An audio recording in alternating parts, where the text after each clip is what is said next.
Nous ouvrons donc la Bible dans Jean chapitre 5, verset 24. Je crois devoir terminer aujourd'hui, si c'était la volonté du Seigneur, parce qu'il me reste une question sur les 7 qu'il y a sur l'enlèvement. Jean au chapitre 5, verset 24.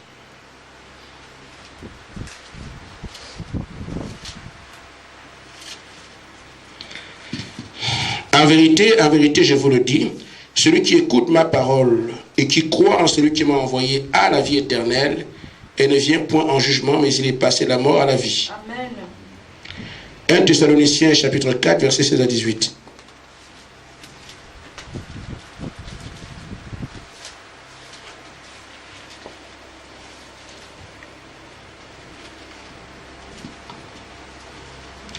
Car le Seigneur lui-même a un signal donné à la voix d'un archange, au son de la trompette de Dieu descendra du ciel et les morts en Christ ressusciteront premièrement.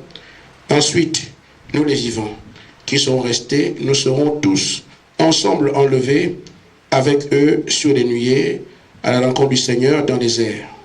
Ainsi nous serons toujours avec le Seigneur. Amen. Amen. Nous avions donc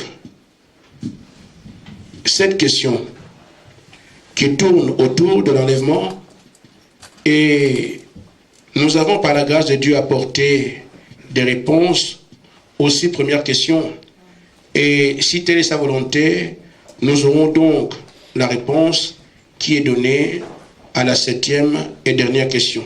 Amen. Et c'est dans cette optique que nous pensons être à mesure de prêcher sur l'enlèvement dimanche prochain. Amen. Amen. Si le Seigneur le veut ainsi. Amen. Alors, nous avons dit, mais c'est quoi l'enlèvement? Qui peut être enlevé? Ou qui peut s'attendre à être enlevé?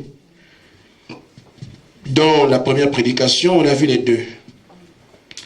L'enlèvement, est-ce qu'on peut situer ça dans le temps? Ou en d'autres termes, l'enlèvement aura lieu quand? La 3e question. Amen. La 4e question, j'imagine, c'était est-ce que l'enlèvement sera un fait subi ou bien il y aura une préparation? Nous en avons parlé. La 5e question, elle tournait autour de combien de temps nous irons là-bas et pourquoi Dieu doit nous enlever de la terre alors qu'il dit que la terre doit être notre héritage. Donc, pourquoi faut-il qu'on quitte la terre? La 5e question.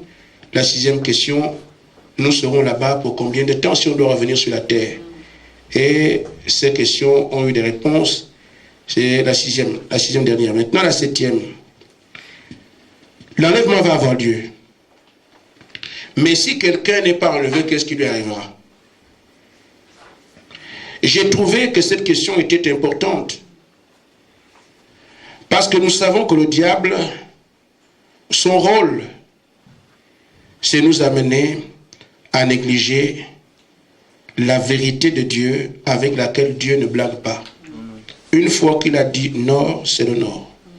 S'il dit le sud, il n'y a pas d'à peu près. Amen. C'est le diable qui fait dans l'hybridation. À peu près, on peut arranger. Amen. Amen. Avec Dieu, c'est faire ce qu'il dit. Amen. Ou vous ne le faites pas. Amen. Vous faites ce qu'il dit, vous avez son approbation. Vous ne faites pas ce qu'il dit, vous êtes en jugement. Aussi simple que ça. Nous avons entendu parler de purgatoire. C'est un mensonge. Amen. Amen. Vous devez croire au Seigneur Jésus-Christ ici. Si vous croyez en lui, vous avez le Saint-Esprit, vous êtes candidat à la résurrection. Amen. Et vous allez au ciel. Amen. Mais si vous n'avez pas cru ici sur la terre, le séjour des morts ne change pas votre condition. Amen. Vous reviendrez exactement tel que vous étiez quand vous êtes parti. Souvenez-vous de ce que un homme appelé Saül avait des soucis parce que Dieu ne l'écoutait plus. Il est allé voir la reine d'Andorre, lui disant « Fais-moi remonter l'esprit de Samuel ». Samuel a quitté la terre avec un accoutrement. Il a quitté la terre avec une fonction. C'était un prophète. Et donc, quand la reine a fait remonter l'esprit de Samuel, Samuel était toujours un prophète. Il a prophétisé ce qui est arrivé le lendemain sur Saül lui-même. En d'autres termes, la mort ne change en rien notre condition. Nous voyons encore la parabole du jeune homme riche. On peut ne pas me comprendre, mais c'est ça. Il était vivant, dur. Il ne voulait pas croire en Dieu. Il est parti quelque part. Et Lazare aussi était mort. Lazare était avec lui, chez lui, pendant que Lazare avait des plaies et tout ça, il mangeait ses miettes. Et lui, il était riche. Il n'a pas dit de l'autre côté. Amen. Il n'a pas cru ici. Là-bas, c'est seulement une direction qui lui a été donnée. Il n'a pas eu la possibilité de réparer quoi que ce soit. Et il a avoué que ma condition ne change pas ici. Mais au moins, il dire à mes frères de ne plus être ceux qu'ils sont là-bas. Il a accepté qu'il n'y a pas de solution pour sa condition là où il était. Alors que quelqu'un vous dise, si vous mourrez, vous allez au purgatoire, vous changerez, vous revenez après. C'est une ruse de Satan qui vous fera dormir ici, pensant qu'il y a un espoir dans la suite. Et c'est la même ruse que le diable a bâtie autour de l'enlèvement. Amen. La ruse qu'il a bâtie autour de l'enlèvement, c'est que les gens pensent que s'ils n'entrent pas l'enlèvement, il y a encore une solution. On peut se rattraper. Il n'y a pas de rattrapage. Amen. Vous devez être enlevé. Quand l'enlèvement a lieu, vous partez avec le Seigneur ou vous périrez le même jour. Amen. Quand l'enlèvement a lieu. Amen. Périr ici, je ne parle pas de la perte du salut. Je parle de la tribulation parce que nous avons vu. Mais pourquoi le Seigneur doit-il prendre son peuple pour l'enlever et le même peuple doit hériter de la terre? C'est parce que nous l'avons considéré dans Ésaïe 61 que la première venue du Seigneur, ou du moins dans les venues du Seigneur qui étaient programmées par la parole, il venait pour la délivrance et pour le jugement. Mais la première venue, il n'a accompli que la partie de la délivrance. Il n'a pas jugé la terre en ce temps-là. Ainsi, dans la seconde venue de Christ, qui n'est pas l'avènement du Seigneur, l'enlèvement, c'est l'avènement du Fils de l'homme, c'est là qu'il vient pour le jugement. Et donc, comme ce jugement doit s'opérer sur la terre, il faut d'abord qu'il enlève son épouse, qui, elle, est une communauté de croyants, pour que la terre soit jugée. Une fois alors que la tribulation tombe, amen, les élus viennent récupérer la terre ensuite. Il y a d'autres choses, le jugement du trône blanc, je ne parle pas de ça.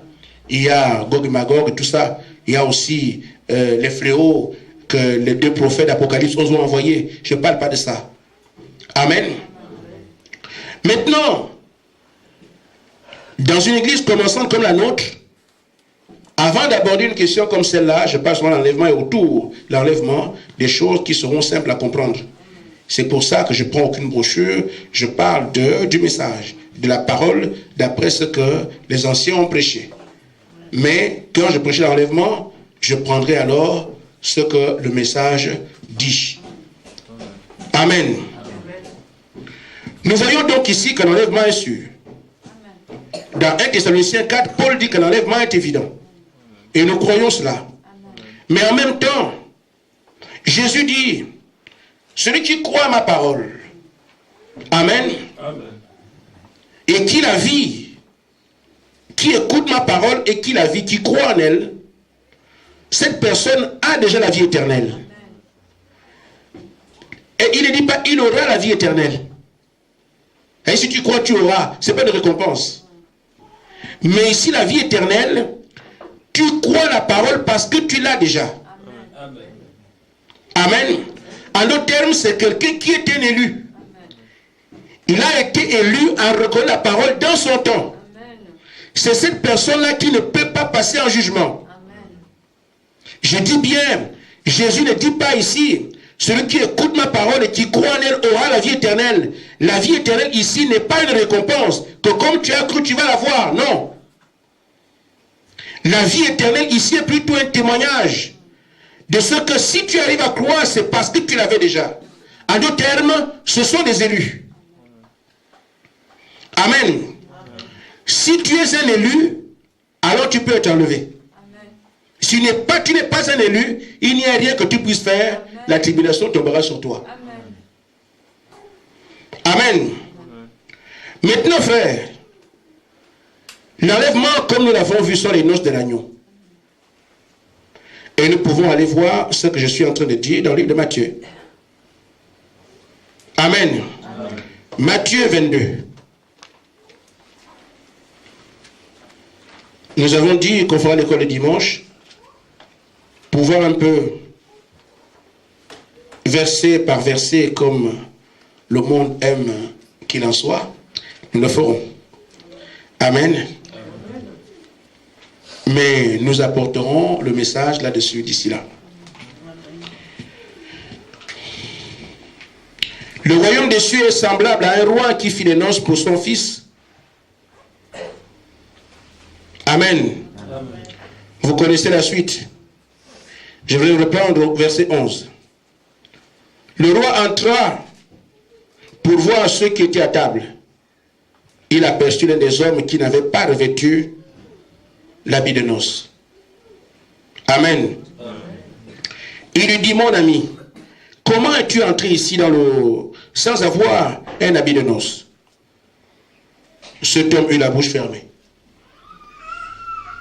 Alors le roi dit au serviteur, liez-le les pieds et les mains, et jetez-le dans les ténèbres du dehors, où il y aura des pleurs et des grincements de dents. Amen. Nous continuons, car il y a beaucoup d'appelés, peu d'élus. Nous voyons donc, on ne peut participer à l'enlèvement que les élus. Et nous voyons aussi que tu ne peux pas être invité et participer si tu n'as pas la même robe que les autres. Amen. La robe ici n'est pas une robe tenue. Amen. La robe, c'est la parole qui a été prêchée pour que ces gens-là puissent croire. C'est la robe de la parole, c'est la parole de Dieu qui fait qu'ils soient une épouse sans tache ni ride. Ce n'est pas le corps de l'épouse qu'on voit, les habits. Ce n'est pas le corps, les seins, non. C'est la parole, c'est ce qu'ils ont comme tenue. Ça ne se vend pas en boutique. C'est la robe parole. Ils ont eu la parole pure qui fait d'eux une épouse sans tache ni ride. Quand on voit une femme qui va en mariage, c'est une femme. Mais ce qu'on regarde, c'est ce qu'elle porte. Amen. On dirait, mais elle a des taches. Mais ce n'est pas son corps que vous voyez. C'est la chemise que vous voyez, la robe que vous voyez qui a des taches. Amen. Or, la robe que l'épouse doit porter, c'est la robe parole. Ainsi, quelqu'un qui n'a pas reçu le message, qui n'a pas été préparé, comme Apocalypse le dit, verset 7, son épouse est elle-même préparée. Nous avons vu que l'enlèvement doit être préparé. Si tu n'étais pas préparé, tu ne peux pas directement aller, boum, je suis dedans. Parce que c'est la préparation qui fait la robe de mariée. C'est la parole prêchée qui vous habille. Amen. Amen. Ainsi donc, si tu n'as pas participé à la préparation, tu ne peux pas y entrer. Donc si quelqu'un pense que l'enlèvement va être comme on parle l'enlèvement, je serai dedans, et que vous ne savez pas comment il se prépare, qui le prépare, qui est digne de partir, comment on partira, ça arrivera quand? Il y a toutes ces questions que nous avons abordées. Vous ne pourrez pas être enlevé. Mais ici, le Seigneur a fait ressortir cette personne-là qui est entrée quand même. Et juste pour montrer qu'il n'y aura pas de corps étranger dans cet endroit. À long terme, une fois que quelqu'un n'a pas été enlevé, il reste dehors. Dehors, c'est quoi? Là où il n'y a pas de lumière. Amen. On dit, donc il dit, alors le roi dit à deux serviteurs, liez-lui les pieds et les mains, et liez-le, jetez-le dans les ténèbres du dehors. Amen. En d'autres termes, si vous manquez l'enlèvement, là vous allez atterrir, c'est seulement les ténèbres du dehors. là où il y a les grincements de dents et les pleurs. Qu'est-ce qui arrive donc à cette personne qui n'a pas été enlevée? Il n'y a que des grincements de dents et des pleurs. C'est pour ça, je dis, frère, c'est bon de prêcher l'enlèvement. Mais parfois, pour certains, ce sont des informations. On nous prêche l'enlèvement, mais oui. Vous devenez responsable quand tu as participé à l'enlèvement, une fois qu'on vous en prêche. Et votre vie doit désormais être liée à la parole, parce que vous savez que l'événement qui arrive, à quoi cela consiste? Quelle peut être votre place? Je dirais donc, après ce message de dimanche, que la conduite de chacun de nous puisse changer, sachant que j'ai entendu qu'il y a un enlèvement. Je dois aligner ma vie par rapport au fait que j'attends. Mais malgré tout, on peut toujours voir des gens qui s'amusent. Mais moi, j'ai tenu mon rôle. Amen. Voyez-vous donc que Jésus venant de montrer ici que si tu n'as pas la robe à l'hôtel, tu n'es pas préparé, tu n'as pas de place. Et où est-ce que tu vas? Là où il y a les pleurs, les grincements dedans. En d'autres termes, sous le coup de la tribulation qui attend le monde des croyants aujourd'hui et toute la terre entière d'ailleurs. Mais Jésus, quand il a parlé de son avènement, nous l'avons vu dans les prédications précédentes, il a fait allusion, il a comparé ce temps-là, l'enlèvement. L'enlèvement, c'est quoi? C'est quand le Seigneur vient chercher l'épouse. 1 Thessaloniciens 4. Mais la préparation de l'enlèvement, c'est quand les anges, on vient de lire ici, les messagers vont, les ouvriers du roi vont de contrée en contrée pour dire aux gens, venez, venez, venez. Amen. Donc, en d'autres termes, quand nous voyons les 7 messagers, les différents âges, les messagers aller chercher l'épouse, rassembler l'épouse, c'est là en fait que l'épouse se prépare. Mais quand les messagers préparent l'épouse, les messagers n'ont pas de vie en eux. Ce sont des étoiles, mais qui tirent la lumière du soleil. Le soleil, c'est Jésus-Christ, et c'est lui le ministère du Fils de l'homme. Il compare donc l'avènement du Fils de l'homme qui est le temps de préparation de l'épouse au temps de Sodome et Gomorrhe. Dans Luc 17, 26 à 30, l'avènement du Fils de l'homme, d'après le Seigneur lui-même, est comparé ici au temps de Sodome et Gomorrhe. Il est encore comparé au temps de Noé. Mais quand nous regardons ce qui s'est passé, il n'y a pas eu de situation intermédiaire. Noé, d'après le commandement de Dieu, avait construit l'arche. La solution de cette heure-là, c'était l'arche. Mais l'homme pouvait avoir sa solution à lui. Mais pour Dieu, c'était l'arche. L'homme pouvait être très habile, avoir un bon langage, il s'habille bien, il est connu dans le monde. Mais Dieu a dit, l'arche, aussi vrai que Dieu est Dieu, tu n'es pas dans l'arche, tu te noies. Et le résultat, nous le connaissons. De toute la terre, il n'y a eu que 8 survivants. Le Dieu qu'on dit, Dieu est amour, il ne peut pas. Dieu est amour, il ne peut pas. Dieu va finir tout ce monde-là. Dieu ne s'en occupe pas. Il prend soin de sa parole. Amen. Mais quand on dit que Dieu ne peut pas punir tout ce monde-là, c'est une façon de dire que ce n'est pas lui qui l'a créé. Ça coûte quoi à Dieu de détruire tout ce monde et de recommencer? Amen. Amen. Amen. Le seul moyen que nous avons pour avoir les faveurs de Dieu, c'est de faire ce qu'il dit. Amen. Il a dit au temps de Noé, je veux que l'arche soit construite. Quelqu'un qui est dedans ne mourra pas. Tu ne montes pas dans l'arche, tu meurs. C'est une indication par rapport à l'enlèvement, qui est la solution de l'âge aujourd'hui par rapport à la tribulation. Amen. Tu n'es pas enlevé, tu mourras. Amen. Amen. Ce n'est pas moi qui ai dit au Seigneur, dit ça comme ça. Mais c'est lui qui est notre maître. Et qui a dit, l'avènement du Fils de l'homme, Amen, sera comparable à ce temps-là, Sodome et Gomorrhe. Nous avons vu une facette de cette prédication la dernière fois, mais nous prenons notre facette aujourd'hui. Soit tu montes dans l'arche, ou tu meurs. Amen. Il prend également le cas du temps de Sodome et Gomorrhe. Là-bas, c'est la même chose. Amen. Sautez de la ville. Vous sortez, vous avez la vie. Vous ne sortez pas, vous mourrez. Il ne regarde pas qui est gros, qui est mince, qui a l'argent, qui est riche, qui est président. J'ai dit, Sodome et Gomorrhe, la solution que je vous envoie par mes anges, sortez de la ville. Vous sortez, que vous soyez pauvre, mauvais, vous avez obéi à ce que Dieu a dit, vous avez la vie. Vous ne sortez pas aussi, quelle que soit la personne que vous êtes, le nombre de dîmes que vous avez payé, les offres que vous avez faites, les églises que vous avez... Il y a certains qui disent, j'ai construit une église. Ça ne sert à rien. Amen. Amen. Je suis allé dormir dans la même tombe que Jésus. Ce n'est pas la solution d'aujourd'hui. Amen. Amen. Moi, je vais à Rome, je vais partout. Tu peux aller dans n'importe quel endroit. On a dit de sortir. Amen. Les solutions humaines n'ont pas de valeur par rapport à la proposition que Dieu fait. Chacun doit se dire, Dieu a dit, et je m'aligne à ce que Dieu a dit. Et c'est ainsi que là encore, dans 2 villes, 3 survivants. Amen. Amen.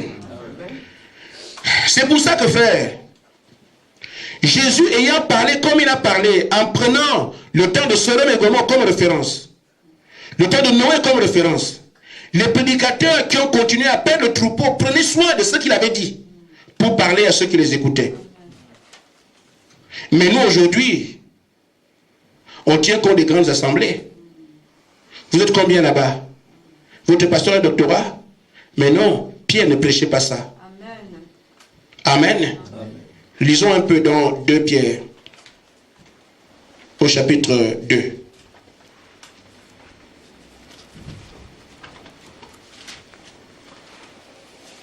Amen. Amen.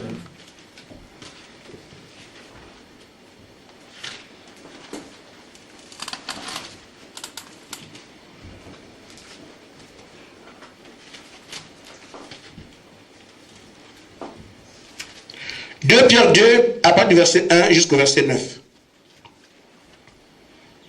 Le Seigneur étant parti, ceux qui l'ont écouté sont restés à apporter le message, la parole qu'eux ils croyaient. Alors Pierre dit, il y a eu parmi le peuple de faux prophètes. Et il y aura de même parmi vous de faux docteurs, qui introduiront des sectes pernicieuses en reniant le maître qui les a rachetés, attirant sur eux une ruine soudaine. Qui est faux prophète ici, qui est faux docteur?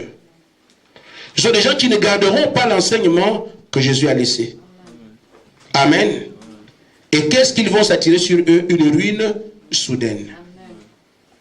Exactement comme au temps de Noé, les gens bâtissaient, les gens mangeaient, les gens se mariaient leurs enfants, jusqu'à ce que Noé soit entré dans l'arche et la pluie les a surpris. Pierre prêche à ceux qui l'écoutent. Il leur dit, les faux prophètes s'introduiront, amèneront des sectes pernicieuses pour renier le maître. Pas qu'ils vont renier Jésus en tant que tel, c'est plutôt son enseignement. Pierre a commencé à fixer les regards sur la promesse qu'ils avaient écoutée dans Luc 17, 26 à 30. Nous ne sommes pas les premiers à avoir écouté ça. C'est Pierre qui était là, il entendait la bouche du maître. Il dit, plusieurs les suivront dans leur dissolution, et la voie de la vérité sera calomniée à cause d'eux. Quand nous prêchons maintenant l'enlèvement et ces choses qui sont ici, beaucoup s'en moquent. Ceux qui voulaient être membres sont déjà membres, sont contents. Ceux qui voulaient chanter pour le Seigneur chantent déjà pour le Seigneur, sont contents. Ceux qui voulaient prêcher deviennent des prédicateurs, ils ont l'argent, sont contents. Mais ils oublient, il y a l'essentiel. Amen. Pierre dit que plusieurs vont les suivre dans la voie de la dissolution, et la voie de la vérité sera calomniée à cause d'eux. Par cupidité, ils trafiqueront de vous au moyen des paroles trompeuses. Eux que menace depuis longtemps la condamnation, et dont la ruine ne sommeille point. Car si Dieu n'a pas épargné les anges qui ont péché, mais les a précipités dans les abîmes des ténèbres et les a relevés pour le jugement. Voyez, il dit que Dieu n'a pas pardonné les anges une fois qu'ils ont désobéi au ciel. Il appelle son peuple que beaucoup ne pensent pas que, après avoir brisé la parole, Dieu pardonnera encore. Croyons la parole maintenant, accrochons-nous-en. Si on ne s'accroche pas maintenant, ne pensez pas que Dieu pardonnera. Non. Dieu a tant aimé le monde, qu'est-ce qu'il a fait? Il a envoyé son Fils, la parole. Amen. Vous recevez la parole, vous recevez la vie. Amen. Vous ne recevez pas la parole, vous embrassez la mort. N'écoutez pas le Dieu est amour, Dieu est amour, ne pas faire ceci, Dieu est gentil. Ce n'est pas ça. Dieu est amour, son amour s'exprime quand il vous envoie la vie qu'est sa parole. Amen. Vous la rejetez, vous avez accepté de mourir. Aussi simple que ça. Il dit, Dieu n'a pas épargné, verset 4, les gens qui ont péché, mais il les a précipités dans les abîmes et les ténèbres, et les réserve au jour du pour le jour du jugement. S'il n'a pas épargné l'ancien monde, mais s'il a sauvé Noé, lui le 8e, ce prédicateur de la justice, lorsqu'il fut venu au déluge sur le monde des impies. S'il a condamné la destruction et réduit ensemble les villes de Sodome et Gomorrhe, voyez-vous, Pierre prend encore ça en exemple. Amen. Et s'il a délivré le juste Lot, profondément attristé de la conduite de ces hommes, sans frein dans leur dissolution, car ce juste qui habitait au milieu d'eux tourmentait journellement son âme, juste à cause des œuvres, de ce qu'il voyait et entendait de leurs œuvres criminelles. Le Seigneur sait délivrer de l'épreuve les hommes pieux et réserver les justes pour être punis au jour du jugement. Amen. Pierre ici reprend les mêmes paroles que le Seigneur. Il attire l'attention de ceux qui l'écoutent. Voyez vos frères, ne pensez pas que Dieu viendra par la compassion ou par le pardon. Il n'a pas épargné les anges qui ont désobéi à la parole. Il les a précipité dans les abîmes. Et pourtant, c'est des anges qui communiaient avec lui, qui parlaient avec lui. Mais une fois que ces anges, qui ne sont pas des hommes, ont désobéi, punition. Amen.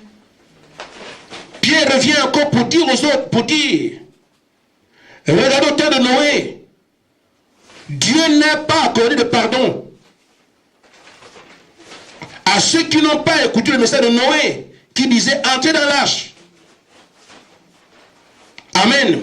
Parce que beaucoup pensent que je peux ne pas être enlevé, Dieu est amour, il me comprendra. Non, le langage de Dieu, il est déjà en train d'être tenu devant vous. Croyez sa parole. Pierre prend encore l'exemple du temps de Lot. Et il dit, Dieu peut délivrer le juste, mais il condamnera l'injuste pour le jugement. Si l'enlèvement a lieu, qu'arrivera-t-il à ceux qui n'ont pas été enlevés? Il n'y aura pas de purgatoire. Il n'y aura pas de négociation. Il n'y aura pas de titre. Parce que nous pourrons penser que comme je prêche, Dieu comprendra. C'est le prédicateur qui doit vivre ce qu'il prêche. Amen. Comme je chante, Dieu comprendra. C'est ceux qui chantent pour la gloire de Dieu qui devaient en savoir plus pour être sauvés.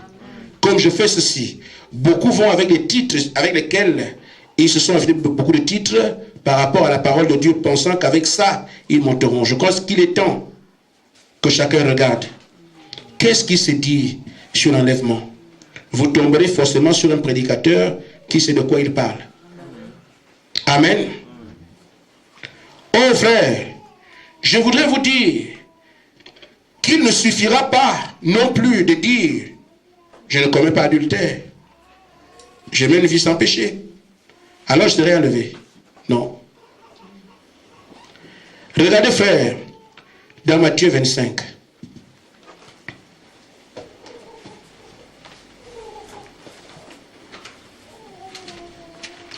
Amen.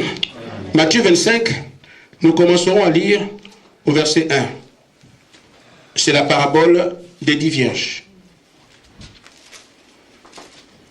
Je vais aller vite parce qu'il me faut terminer cette partie aujourd'hui et cela dans 10 minutes.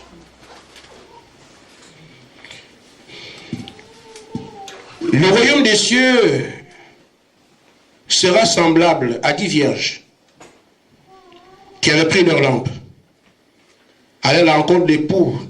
5 d'entre elles étaient folles et 5 sages. Les folles, en prenant des lampes, ne prirent point d'huile avec elles. Amen. Mais les sages prirent avec leurs lampes de l'huile dans les vases. Comme l'époux tardait à venir, elles s'assoupirent et s'endormirent. Au milieu de la nuit, on cria, voici l'époux, allez à sa rencontre.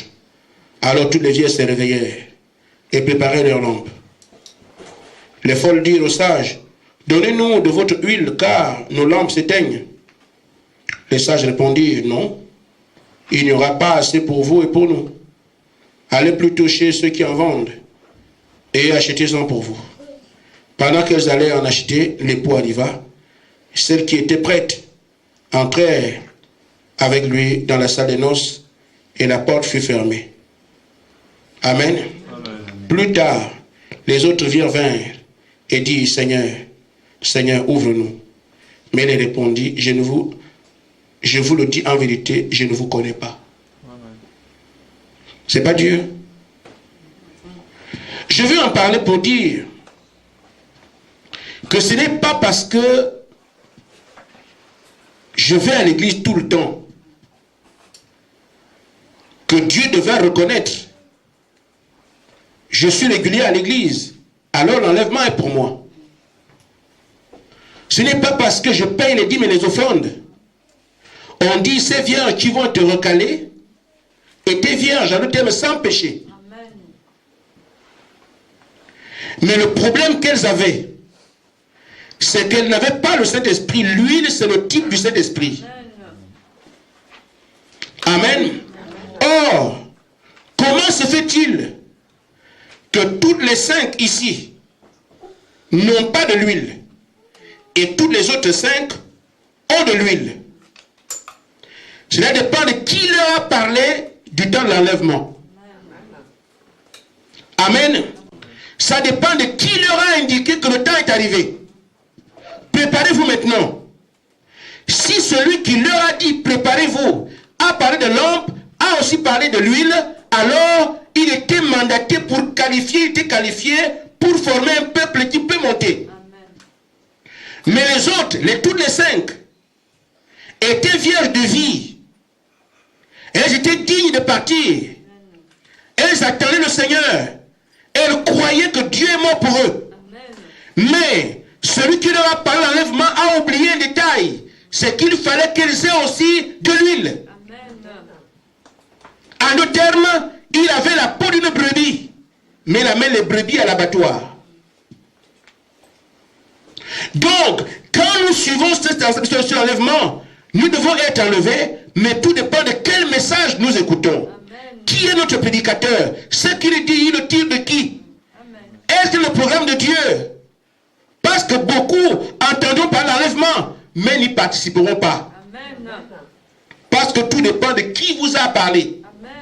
Et qu'est-ce qu'il a prêché? Qu'est-ce qu'il a dit? Amen. C'est pour ça que même si elles sont vierges, voyez-vous frères, quand elles chantaient, le Seigneur était là.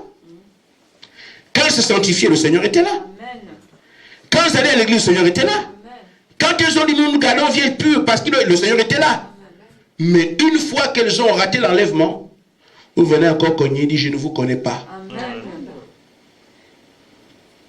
Je ne voudrais pas que quelqu'un tombe sous le coup d'une telle réponse. Le pasteur ne peut rien pour vous. Tout ce que je peux faire, c'est prêcher la parole. Vous compreniez ce qu'il y a. Amen. Si quelqu'un de vous un jour, il a attention de réponse, je ne te connais pas. Tu vas retourner, aller dire comment il peut dire qu'il ne me connaît pas. C'est pas Dieu ça. Moi j'allais à l'église avec ma femme tout le temps. On était tout le temps à l'église, on chantait, on dansait. Il a dit qu'il ne te connaît pas, terminé, tu ne peux pas négocier. Amen.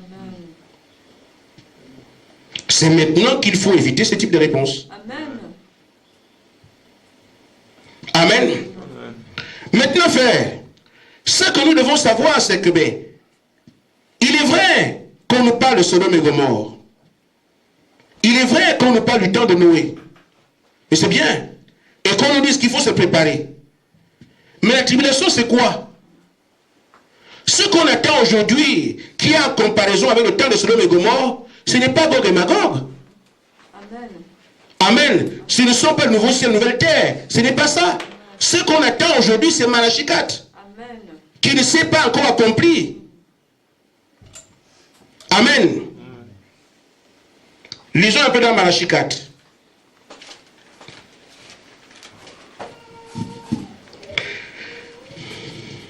La Bible dit, car voici le jour vient, ardent comme une fournaise. Tous les hautains, tous les méchants seront comme du chaume. Le jour qui vient les embrasera, dit l'Éternel des armées. Il ne leur laissera ni racines ni rameaux. Les racines c'est en bas, les rameaux c'est la tête. Amen. Tout consumé. Mais pour vous qui craignez mon nom, s'élèvera le soleil de la justice. Amen. Et la guérison sera sous ses ailes. Vous sortirez comme le veau d'une étable, et vous foulerez les méchants, car ils seront comme la cendre sous la plante de vos pieds. Au jour que je prépare l'Éternel des armées. Souvenez-vous la loi de Moïse, mon serviteur, auquel j'ai prescrit en Horeb pour tout Israël des préceptes et des ordonnances. Voici, je vous enverrai le prophète, avant que le jour d'Éternel n'arrive, ce jour grand et redoutable. Amen. Maintenant, frère, ce qui s'est passé au temps de Noé, il a prévu un déluge. Il a montré la solution. La solution, c'est l'arche. Mais la clé pour construire l'arche, ce n'était pas pour le peuple. C'est celui qui avait le message Noé. Amen. Donc, si tu n'écoutes pas Noé, tu le prends avec Noé, tu vas dans l'arche comment? Amen. L'arche, ce n'est pas le peuple qui l'a construit. C'est Noé qui sait comment construire l'arche. Les dimensions de l'arche n'étaient pas dans les anges d'une école. C'est Noé qui les avait. Tu feras comme ça, comme ça, comme ça. Tu, pas vous. Alors, pour être sauvé en ce temps-là, tu dois aller dans le message de Noé. Entrer dans le message de Noé, c'est-à-dire savoir exactement ce que Dieu a dit à Noé. Participer avec Noé. Faire la même chose que Noé et entrer dans l'arche. Alors tu as la vie. Il se peut qu'un homme a voulu construire autre chose. Mais il n'avait pas les dimensions que Noé avait. Il ne connaissait pas le type de bois que Noé avait. En d'autres termes, dans ce temps-là, il fallait collaborer avec Noé et devenir le même message que Noé. Amen. Amen. Si tu ne prends pas le message de Noé, le vivre comme Noé lui-même, tu ne peux pas. Amen. La même chose. Au temps de Sodome et Gomorrhe, vous voulez sortir, il faut vous ranger derrière les anges qui connaissent le chemin. Vous ne croyez pas au message des anges. Bon, on a dit sortir la ville, vous sortez, vous ne savez pas de quel côté ça va venir. Ce sont les anges qui tiennent la clé de ce que quand le feu tombera, il tombera verticalement, horizontalement, on ne sait pas comment il tombera, mais il faut bien écouter ce que les anges disent. En d'autres termes, est dans le groupe dans lequel se trouvent les anges. C'est ce que Noé a fait. Les anges sont là, Noé aussi est là. Tu veux être sauvé en ce temps-là, prendre la même marche que les anges, suivre exactement le messager de ce temps-là pour que tu puisses arriver à sortir et être en sécurité. Tu ne le fais pas, tu prends un autre chemin, tu vas pour mourir. Aujourd'hui, comme on vient de le lire ici, la tribulation doit tomber sur la terre. Mais Dieu a indiqué Élie le prophète. C'est là la solution. Amen. Il dit, mais avant ce jour, je vous enverrai Élie le prophète. La vie aujourd'hui, c'est de suivre qu'est-ce que le prophète a dit. Faire de son message mon message. Faire de ses prédications ma prédication. Faire de ses visions ma vision. Faire de sa démarche ma démarche. S'il n'y a que c'est de cette manière-là que je peux participer à l'enlèvement. Parce que c'est là la solution. C'est pour ça que faire. Aujourd'hui, on pourrait arriver à voir ces vierges sages et ces vierges folles. Mais qui sont les vierges sages? L'âge aujourd'hui l'âge que nous avons aujourd'hui, c'est le Saint-Esprit. Et c'est ce que le message du temps de la fin prêche. Vous devez recevoir le Saint-Esprit. Mais il y en a qui pensent qu'ils l'ont. Et qui sont vierges, mais qui n'ont pas écouté la voix autorisée aujourd'hui. Ils penseront qu'ils vont être enlevés. Parce que les faux docteurs les ont séduits. Parce que les faux enseignants dont Pierre parle les ont séduits. Ils croiront qu'ils vont être enlevés. Mais le jour de l'enlèvement, le Seigneur vous dira clairement, je ne vous connais pas. Amen. Mais pourquoi? Parce qu'il a trouvé une issue. L'issue qu'il a donnée aujourd'hui, c'est le message de le prophète qui conduit au Saint-Esprit. Et c'est justement le Saint-Esprit qui manquera à beaucoup aujourd'hui. J'ai parlé à l'un dont j'ai le Saint-Esprit alors que c'est faux. Amen. Amen. J'ai fait l'école, j'ai le Saint-Esprit alors que c'est faux. C'est pour ça que le prophète prêche le Saint-Esprit authentique avec des expériences surnaturelles. Amen. Quand le Saint-Esprit est en vous, vous produisez les mêmes œuvres que Christ a opérées. Amen. Le Saint-Esprit qu'on a aujourd'hui, il rentre dans quelqu'un, il devient pire que ce qu'il était avant. Amen. Amen.